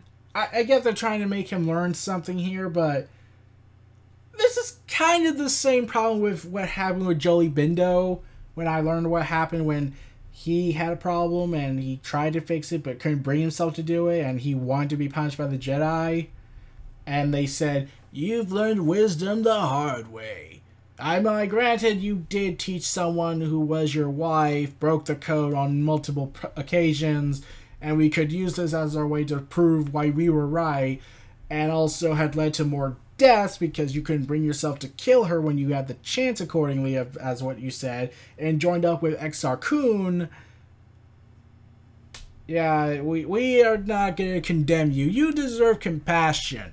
You deserve to be treated with respect, to be promoted to Jedi, because you learned the lesson the hard way. Yeah, Jedi Council of that era, I like to give you my personal big middle fingers because, there's guys admitting he's guilty. You don't want to do a thing, even though he believes he deserves to be punished. And considering what your Jedi Order did centuries later with Ahsoka and sold her out to the Republic without even contemplating that, wait, maybe she's innocent. Like, none of the stuff we got makes any sense. Like, they said they found her unconscious when the nano drones happened, when the whole nano drones were found and she was sewn unconscious. Someone could have planted her there. Yeah, that still pisses me off, and the fact Yoda did not even think about this, even though he's supposed to be the smart one, really kind of pisses me off. So, after Holdor remains on the main ship to mislead Snoke's fleet, as all the others escape to an old rebel base on a nearby planet, Crate, however, DJ is revealed to be a traitor, paid to the highest bidder. Oh boy, he reveals the resistance plan to the First Order, and the evacuation transports are targeted with heavy losses.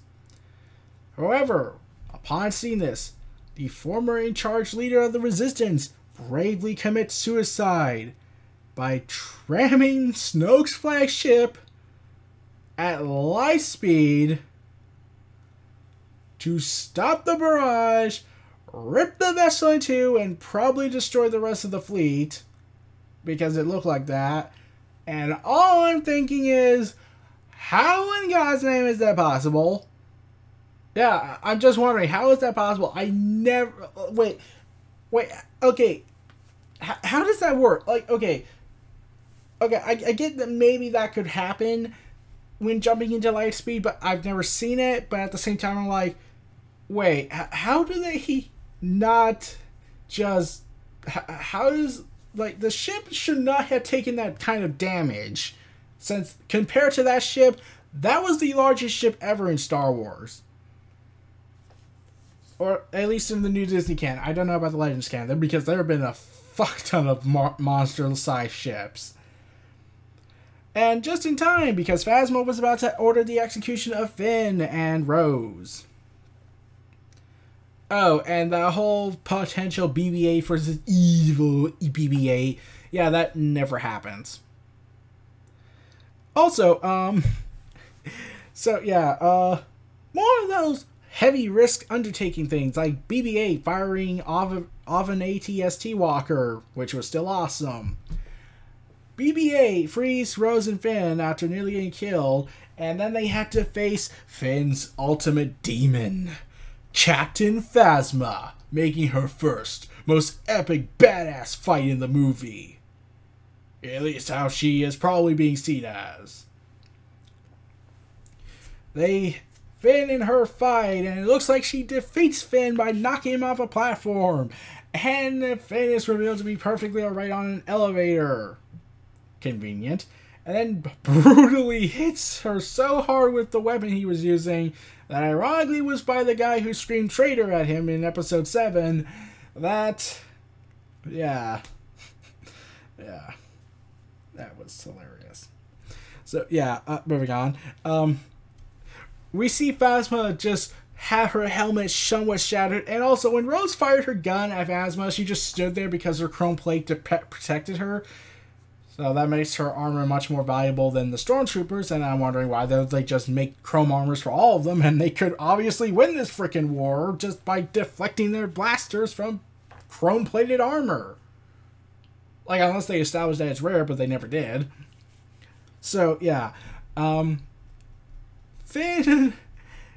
like, Phasma looks at him when we finally see her under the helmet. You see the person. And she's just a cold, heartless bitch as we knew her in the Phasma novel. Which I'm still saying that potential there. Phasma just looks at him and calls him scum, saying, "You were always scum." And Finn only responds in the most epic way possible. "Rebel scum." And then the ship breaks apart. Phasma falls to her fiery, horrible death. Yeah, Phasma's dead. She's dead. So, you killed off Snoke and Phasma in the second movie after they were being very built up. Okay, I want to say that, are they going Game of Thrones here for a moment? Because Phasma's actress is actually part of Game of Thrones. I must remind everybody that. But, okay. Okay, I think I know what Phasma's ultimate purpose was for the sequel trilogy. She was put in the trilogy, or I could just call it the duology because that was her ultimate purpose, to be in 2 movies, like another character that was mysterious and ultimately badass to people. Boba Fett. Remember how Boba Fett was given this huge popularity from, like, very little lines of dialogue because Vader called him basically a badass, saying, "No disintegration." And Boba Fett just says, "As you wish." And no, you don't need to count the whole scene where Boba Fett shows up in episode 4 special editions. You can cut that out. So, yeah. And remember how everyone got pissed off when Boba Fett was digested in the most saddest way possible? Like, Han just screams out, "Boba Fett, where?" and accidentally hits his jetpack, and he just falls into the pit and will be digested for 1,000 years unless he escaped in that time, like he did in the Legends canon. But since Disney does not give a fuck about all that, he's clearly dead. So, yeah. I get the feeling that's what they were trying to do with Phasma. They kept building her up as this mysterious character, but whereas Boba Fett was mysterious and was not built up at all with trailers and interviews and whatnot because the internet wasn't as big as it is now, and people had to scramble for as much info they can find, and that was very few in that days. Phasma was being built up, but she did very little in Force Awakens, and while she did very little in Last Jedi, but went out in a badass way, falling into the fiery pits of hell. Now, everyone wonders this one question.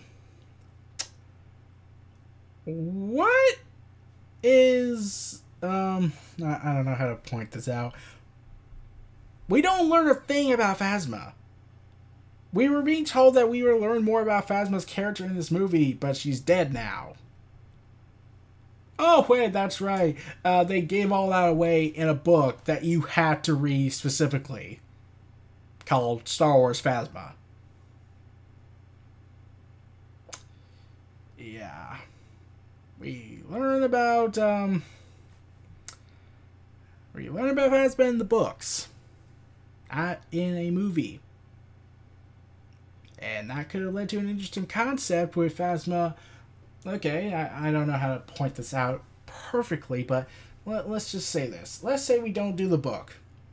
She lowered the shields, and then we get a plot twist in this movie where someone has discovered this and alerts this to Snoke and Kylo Ren and General Hux, and they turn on her because she's actually a character who just wants to survive, does not give a flying fuck about the First Order. She's just in it to keep herself alive. And when she sees that now she can't go back to the First Order, she has to help Finn get out of here. And they don't trust her, obviously. She joins up with them, and then we get her to Episode 9. And then as time goes on, she starts to develop an actual caring, even though she knows she really shouldn't because she has sold her family out or something. And then her ultimate redemption comes in when she sacrifices her life to save Finn, something that she never did for anyone else, which would have been an epic character turn.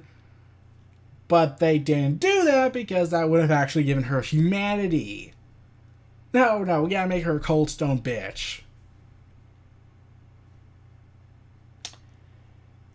Yeah. So, ultimately, Snoke and Phasma, but mostly Phasma, has no essential requirement for the story.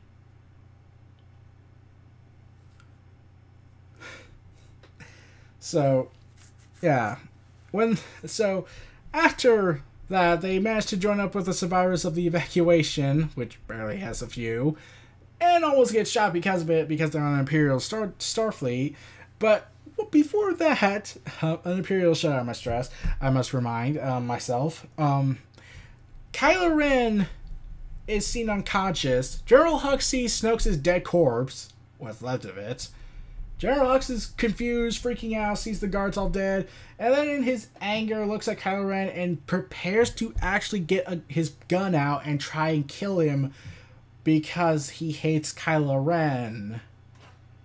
And then Kylo Ren quickly gets back up, and Hux just quickly puts his gun back in his pocket, and like, can you tell me what happened here? I'm so worried because I care so much.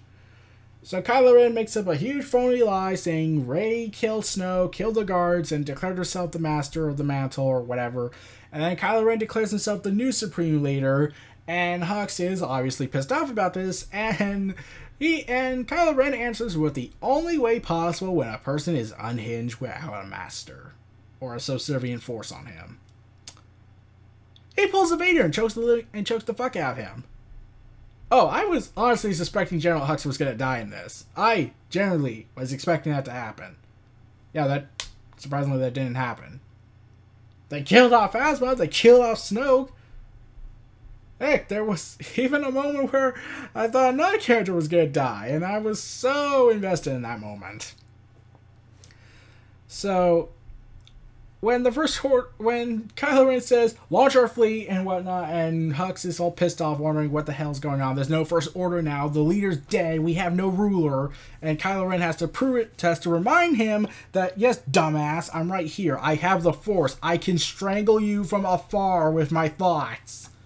And also stretch my hand out, but that's beside the point. So, yeah, after that, and this video is already quite long, so I'll just keep going. The First Order arrives on the planet of who gives a fuck, and Poe, Finn, and Rose lead a charge with old ski speeders from the Rebel era, but take heavy fire and suffer from heavy losses. Rey arrives in the Falcon and draws the TIE Fighters away, while there's this moment where they have this giant fucking cannon that basically screams, fuck you, to the giant wall of power or whatever. Finn believes he has to make this big sacrifice. He docks the camera he removes the headset, prepares to make the ultimate sacrifice by ramming the ship into the cannon and probably destroying it, but that's hard to tell. So, yeah. Rose saves Finn from doing this suicide mission, and then Finn wonders why, and she basically does the cliche to save the ones they love, and she kisses Finn and falls unconscious. I actually thought she was dead. Turns out she's still alive. Barely. But the main cannon, the enemy cannon, is still active and blasts a hole into the Resistance fortress. And then, suddenly out of nowhere, while Leia is in despair, thinking Hope is now officially dead since no one from the Outer Rim is ready to help anymore. Yeah, like I said, something tells me that Iden Versio's daughter and that guy who I don't remember, yeah, they probably are in trouble. So, yeah. And then Luke appears, looking much younger. Yeah, when I first saw this, I was like, oh, did he give himself a shave or whatnot? So, yeah. Luke then offers this pretty touching moment with Leia, even though Leia's trying to kill the mood by saying, yeah, I changed my hair and whatnot. And, yeah, and then Luke gives her this bead that he got from the Falcon that says that there's still something left there worth fighting for. And then we get this honestly pretty badass moment where Luke just walks out there and Kylo Ren just looks at him and says, fire everything you have on this guy. Even though General Hux was wondering why. It's just one man. And Kylo Ren either A, should just punch the living fucker, or B, that's Luke Skywalker, dude. Like, the guy we've been trying to kill this whole time. Seriously? I mean, the guy clearly is Luke Skywalker. Just look at him. He looks like him. So basically, Kylo Ren just gives the order of saying, blow him to hell. And this is honestly something I actually thought was awesome. Oh, not what happened when the sequence was going on. No. I mean, where normally in a lot of movies, even back then, the villains just go ahead and say, even though you're all surrounding him and have guns and explosive devices, I will handle this fool myself. Risking all of your lives, risking the leadership, and risking the government's future just to satisfy honor. Yeah, that's the same mistake General Grievous made, and everyone even now knows the fact that Obi-Wan kind of set himself in a death trap. Grievous is just being an idiot. And plus, wasn't he supposed to be the cautious guy after, Mace Windu crushed his lungs? Yeah, at least in the Clone Wars series, and Star Wars Clone Wars series, Micro one. And that was also Legends. Yeah. So, yeah, when Kylo Ren orders, blow him to hell, they just like, fire! Yeah! Guns! Explosions! Yeah, we got him on the run, man! Blow him to hell and back! Make sure that there's nothing left, that you can literally see hell underneath him. And Kylo Ren is just screaming, saying, keep going, fire! Give it everything you have! Do it till probably all your weapons explode! And then as the dust settles of red mist and the salt, because for some reason the planet's entirely salt, I think that's what they said, which I'm trying to wonder, why isn't no one draining the resources of the salt planet? There is a commodity for salt, right? Because I'm pretty sure that everybody would be a freaking million, people would want to make a big business venture out of it. And it's not protected by the Jedi Order. That was Ilum, and that planet's dead now. And I think that might have been Starkiller Base. Everyone says that now. So, yeah. Luke emerges unscathed from the waves of explosions. Just looks up at Kylo Ren inside his ship, the ship he's on, the shuttle he's on. He just does this. He just brushes stuff off his shoulder. Basically, it's to say, bitch, please, I'm Luke Skywalker, motherfucker. Basically, he's copying Snoke on this. Also, there was another theory going around that Luke Skywalker was secretly Snoke, and I still do not get that logic. Yeah, also, there's another thing I did not mention regarding Rey. I'll get to that. because there's a theory on that. So, yeah. Kylo Ren decides, since clearly weapons are not working, I will handle this myself. Yeah, that actually makes sense for me. Instead of just, I will handle this with I will deal with this Grand Jedi Master who has more experience than me in every single way possible, myself. And then when that fails, everything falls apart. Instead, he went with, blow him to hell. So, yeah. Kylo Ren ignites his lightsaber. Oh, Luke ignites his lightsaber, which is not the green one. Yeah, we don't know what happened to his green lightsaber. Was it destroyed when Kylo Ren used Force collapse on Luke? I don't think that's how the lightsaber can be destroyed that easily. By falling debris. So, yeah. And not even the kind of debris that can smash it. So, yeah. So, Kylo Ren prepares to strike Luke down. And then it goes through him. And yeah, I was wondering, is he dead? And then we realized he's been fighting a projection. And Luke is still on the other planet. And Luke then tells Kylo Ren that he will not be the last Jedi. Boo! The war will go on. The Resistance will survive. And when Luke disappears and Kylo Ren just goes on his knees, realizing what's happening, he just screams at the top of his lungs, paying homage to Vader. No! Just as the Resistance escapes onto the Millennium Falcon, thanks to Rey moving some rocks, which was hinted at the beginning of the movie, where she says the Force is lifting rocks, right? And Luke just like, no. That's not what the Force is.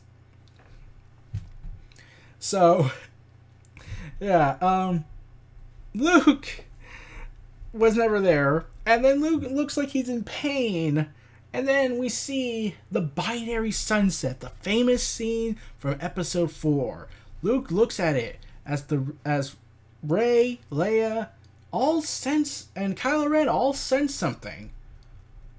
Luke sits in a meditative position, staring out at the binary sunset, paying homage in a more subtle fashion than the BS of Force Awakens, and goes ahead and vanishes and dies. That's right. The Jedi Master, the hero of the galaxy, the redeemer of Darth Vader, one of the best pilots of his time, has died and becomes one with the Force. Yep. So let's see. How many people died in this movie that we didn't expect? Yeah. So the remaining Resistance fighters escape on board the Falcon after Luke becomes one with the Force. Rey looks at Kylo Ren one more time in a vision and then shuts the Millennium Falcon. Well, there goes that window of opportunity. Leia, and after everyone's quietly somewhat despairing, Leia, however, reassures everyone that the rebellion now has all that is needed to rise again. And then, when we thought that was going to be the ending, when they go into the vortex of light speed, that would be the end. But no, that actually is not the end. We go back to Canto Bright. One of the children, who we will later learn is named Tamir Bayag. I don't know. I'm pretty sure I fucked that name up.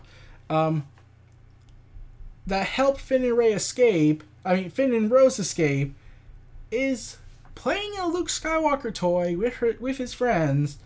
And then this guy just comes in and tells them to fuck off, go away, can you just do something? And then we see him reach his hand out to grab a broom. And it's shown that he has the Force. He's brushing stuff, then looks up, sees a shooting star or a passing ship, and hopefully gazes up into space. And the movie ends. Yeah. I have no idea what to think about this movie still. I generally really don't know. Like, so many crazy ideas, so many risk-taking factors. I'll give them that. that they didn't want to rest on the laurels like they did with Force Awakens. But there is a very dangerous tactic they're going here, and something worries me. History will not repeat. Lightning will not strike twice this time. You notice how they seem to take so much risks and is left with more confusion, and instead of providing answers like, who the hell was Snoke this whole time? Why the hell was Phasma in this movie? What the hell happened to Luke? Is he one with the Force? Well, most likely. And how the fuck is Leia gonna die since she clearly survives this? Because Carrie Fisher, may she rest in peace. And people were wondering this one question throughout the entire movie. Who the hell were Rey's parents? Oh boy, Kylo Ren actually answers that. You see, in the movie, there are some scenes where Rey is thinking she can find the answers, and she goes into this deep, dark tunnel that Luke kept saying is the key to the dark side. Also, that scene where we see Luke wearing this heavy black robe appearing before Rey, yeah, that never happens. So, that was a ominous scene that we never get. Anyways. She has this reflection thing where she sees multiple versions of her standing in line in a mirror reflection, which was a pretty awesome scene, and she wants to know who her parents are. We see two figures, all covered in shadow, walking towards her, then they suddenly just merge into one, and when she wipes the apparent mist off of her, she just sees herself, and I was like, so wait, is she a virgin birth? Is she the second coming of Anakin? Yeah, like a lot, like Mr. Plinkett actually guessed that theory. No, she's actually not. So, yeah. Now this leads to the most complex theory that was really, really annoying at times. People for the last 2 years speculate who was Rey. Was she Rey Skywalker? Was she Rey Solo, aka Jaina Solo? Or was she a Kenobi? I didn't buy the Kenobi part because I don't think they would have. I don't think Kenobi, at that age, could come up with a child, and nothing would change. Yeah.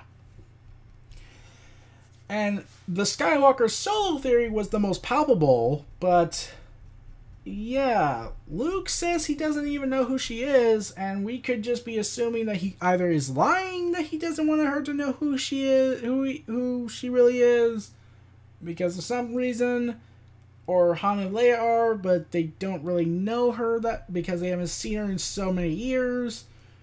And here's the thing, in Aftermath Empire's End, Kylo Ren, Ben Solo, is an only child. He was born without a twin. So Rey, and like people would say, well, that's the end of that theory of her Rey being a Solo. Well, that's not actually true, because now it looks like, so is Rey gonna be not just Jaina Solo, but also the third child of Han and Leia in the Legends canon? Is she gonna be Anakin Solo?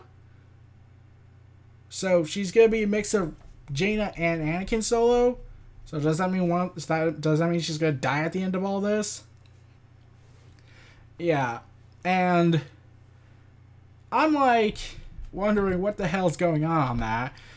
And then we finally, Rey and Kylo Ren provides this answer saying, I know who your parents are, and I'm sure you know who they are too. Like, Rey has a feeling she might know who her parents are. And then Kylo Ren just answers, and this honestly was the most shocking thing I've ever seen in Star Wars since Empire Strikes Back, for many people, I bet. Kylo Ren says they were just a family, standard 2-base family who were addicted to alcohol, sold their daughter off for alcohol money, and then died on Jakku in an unmarked grave.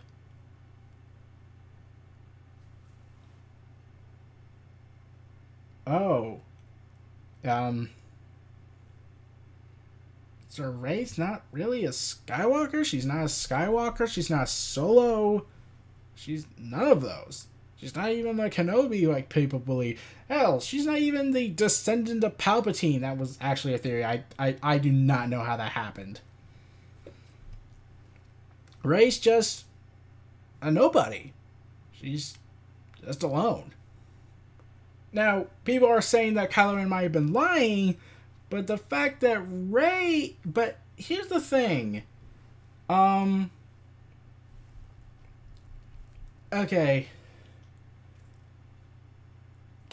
Okay, I know people are like saying like that. There's no way that's true. That could be true. That could be a false lie by Kylo Ren to try and get him to join his side of, you know, fuck all this stuff we've been dealing with for the past God knows how many generations. Let's just fuck it all up and just end all this petty conflict. Yeah.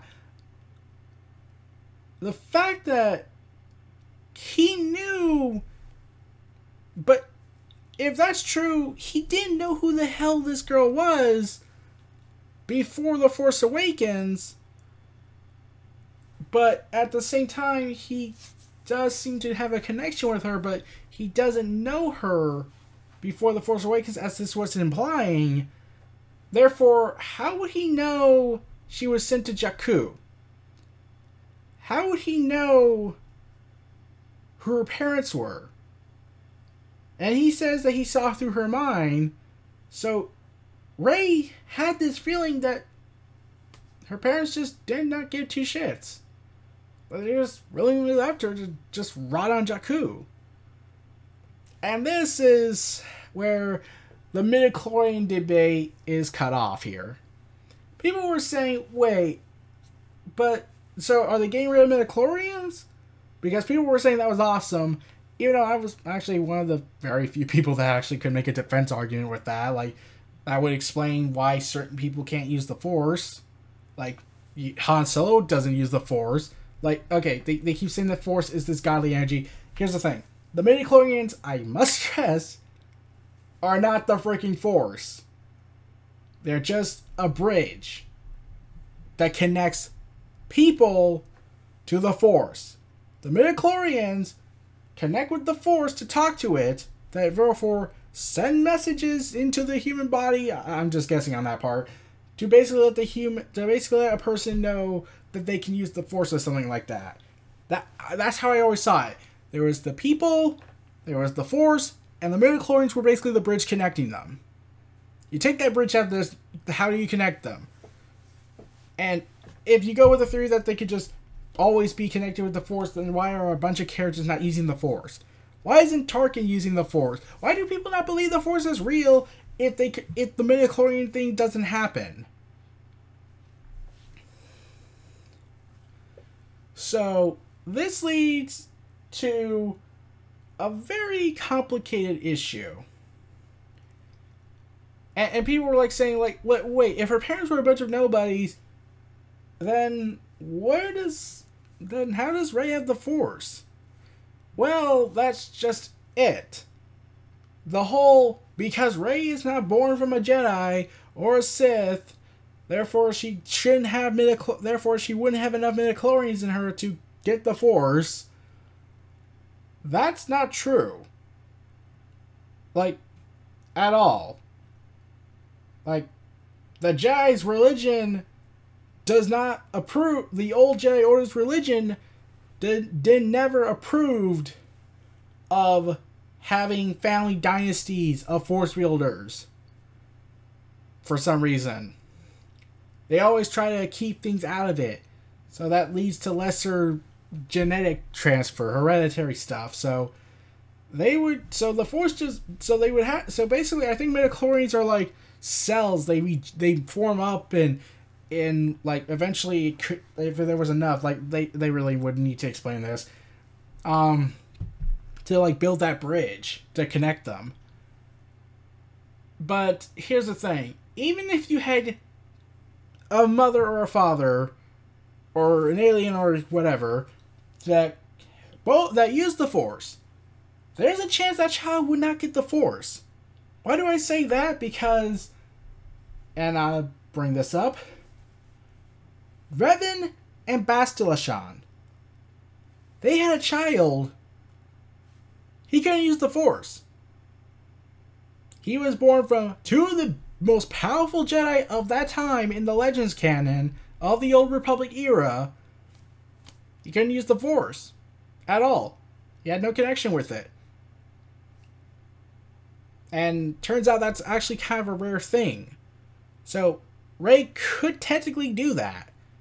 Like, yeah, it eventually did get passed on to Satele Shan, but when she had a child secretly, he didn't have the Force either. So clearly this is not really... You could just make that argument. And, okay, and then, okay, at the end of the movie, Rey, it's revealed in the books that Luke tried to destroy. And this is the part where I get the feeling this might be a little hopeless. The books were never in the tree temple. Rey took them. She took the books. So, when I had found this out, and this was just a few hours after the movie, after I've seen the movie, and I didn't see that, but then I found confirmation that, yeah, she took the books. I kept thinking, okay, two things. One, Yoda had to have known she took them, since, oh, I don't know, he's a spirit and he can see through the Force. And he could have probably told Luke that she took them after, you know, Yoda used the dark side to destroy a hollow tree. But here's the thing. If Yoda didn't know, he's not this all-knowing, powerful entity he claimed he was, or what people thought of him as. But if Yoda did know, he's pretty much playing the dick card on Luke. Yeah. And here's the thing. Luke didn't really train Rey, like, at all. So, yeah, there was very little training Luke and Rey did. There was not really that bonding moment everyone was hoping for. Or like what the trailers were indicating. So, Rey has now the books. Yoda most likely knew, in my opinion, at least until we find out in Episode 9.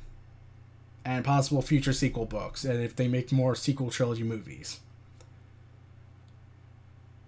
Okay, this is what I said. If they seriously do that latter, that theory I came up with, that Yoda knew and he wanted to ensure Rey had them, and he needed to fool Luke, because if Luke went in there, he would have known and done something. The sequel trilogy might not actually have a point after that. Unless Rey discovers the truth herself, since, well, I don't know, nothing makes sense about the Jedi religion, but Luke's not around to tell her not to make the same mistakes he made. He's just entrusting her to lead the future, but Rey has the books of hypocrisy and misguided teachings of basically turning people into robots and kidnapping children informally.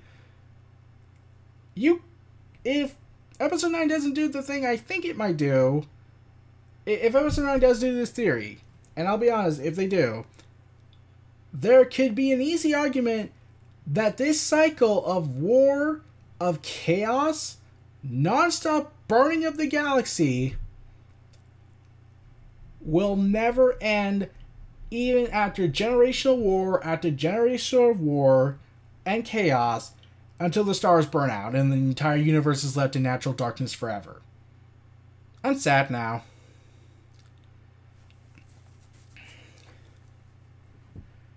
Yeah. That's my one big concern.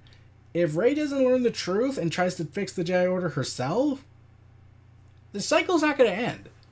We'll be right back where we started. Nothing will be learned. Nothing will be gained.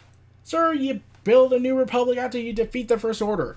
What's the point? The cycle is going to continue because Yoda is too busy being a stubborn idiot.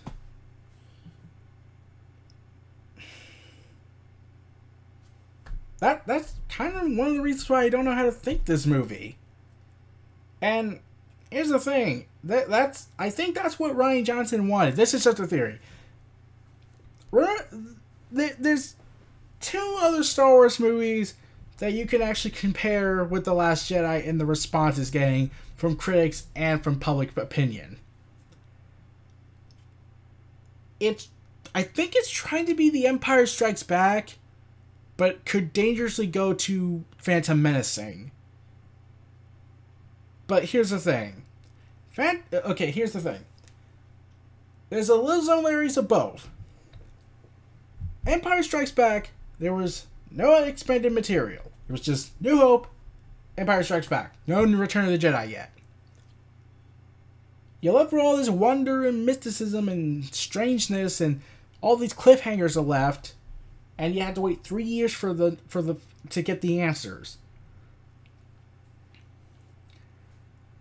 That worked, and so basically, and then look at the Phantom Menace. That was built on all the hype, all the expanded universe material that was made for decades now. People were hyped up for that. Now, when Empire Strikes Back happened, people were screaming at the top of their lungs that Star Wars was ruined, that this was the end of the franchise before it could really become a franchise, that Lucas and all these other people ruined all this greatness that could have been. And everyone, from critics and public commenters, Rotten Tomatoes were even screaming at that time, saying that this is ruined, the Star Wars is ruined, all the characters are ruined. And then with Phantom Menace, that was built up on hype after so many years, and we're gonna get the prequels that will help explain what happened. And when Phantom Menace happened, everyone praised it like it was the second coming of cinema. Then as the time went by, that fad faded and people realized the prequels weren't that good. Like, I still love the prequels, I'll get it out, but I know it wasn't the perfect films everyone, people like to think it was back then. I get that. And really too much Jar Jar, but that's beside the point. So that's the problem I think Last Jedi could have. It's trying to be Empire Strikes Back, but here's the thing. It's relying on something. It's relying on Episode 9 to make everything justified in the middle movie. Think about it. If Empire Strikes Back happened, and Return of the Jedi then happened, and that movie sucked, what does that do to Empire Strikes Back? It needs to use the third movie to make this movie become more classic and timeless. And I think that's the thing they want to recreate. They want to recreate that it will get better with time. That if the third movie does well in the terms of creativity and writing, then they got something working here. And then people will look back at Last Jedi and say, yeah, now that all makes sense. Yeah, that makes sense. But there's just one major problem. We're in the internet age. People want answers now. They keep demanding answers. I even demand answers, but I'm willing to give them the right info. But here's the thing. George Lucas, no matter how mad people got when Empire Strikes Back happened, he did not deter from what he wanted in this movie, even though he wasn't writing the movies, but he still had a lot of influence, since he was the person who came up with these ideas. He did not deter. He moved forward full steam ahead. Yeah, they had to play something safe because there was a little bit of concern, but they didn't sacrifice what happened in Empire Strikes Back. Disney, however, I don't think they can do that. I don't think they could go full steam ahead with this ideas and not try and now they have J.J. Abrams under their belt again, working on Episode 9, especially with the writer of Batman v Superman. And we all know how lovely masterpiece that worked out, right? Yeah, that was my third category. The movie that was actually getting good, and then it copped out and just went generic as fuck. Yeah. So, and here's the thing. It's not helping more that Disney bought Fox, and they need this process to go smoothly and the sale to be approved, and now they have to bank on and being screamed at by millions of fans screaming that Rian Johnson ruined the franchise. I'm not thinking that. Like, I need to, like, the only way we can say that is if episode 9 does not do what everyone thinks it will to justify episode 8. That's the big problem. They're trying to make episode 8 become a classic timeless movie if episode 9 does well to justify the changes they made with episode 8. So yeah, that leads to very big complications in the future. So yeah, no, and the movie kind of is in trouble. Episode 9 is kind of in trouble even though they haven't started production yet. Like, J.J. Abrams, he started off the trilogy. He played it safe with the first movie. And now with all this screaming and protest these Star Wars fans are making, that these kinds of Star Wars fans are making, saying that this is ruining Star Wars after what Rian Johnson did, even if many people were saying that the movie's actually good and whatnot. Yeah, that Disney might tell him, yeah, don't continue what Rian Johnson did, just play it safe. We'll try and dumb it all down. Yeah. If that happens, then that could ruin Star Wars' future. The reboot put the franchise already in danger. And like I said, Carrie Fisher, may she rest in peace, untimely passing. Yeah, the reason why I wasn't talking about her acting in this movie is because I have no idea how to respond to that. I don't want to sound like a jerk. So I'm just being respectful for that. May she rest in peace. It's gonna be weird. They said they don't want to digitally recreate her with CGI like they did with Tarkin. And they said they're not going to bring in recycled footage. And she's alive at the end of Last Jedi. So how is this going to work? Originally, it was said she was going to have some base storyline with Snoke. Which leads to the question, is he dead? Or is this something else? Or was this just one of the many drafted plans when Rian Johnson was still working on the script and Disney was trying to help out? And when Colin Trevor was working on it. He's not anymore. Yeah. So, where does this all go? I don't know. I don't know what's going to happen to Leia's character. But here's the thing. Even if Carrie Fisher didn't pass away, I think I know what would happen. Leia was going to die. It was guaranteed.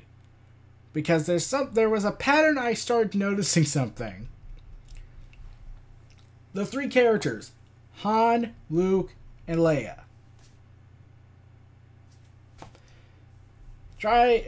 Think about this.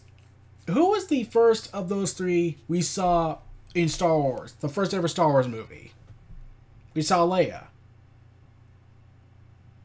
And then we saw Luke. And then we saw Han. They're flipping it. Han dies in Force Awakens. Luke dies in Last Jedi.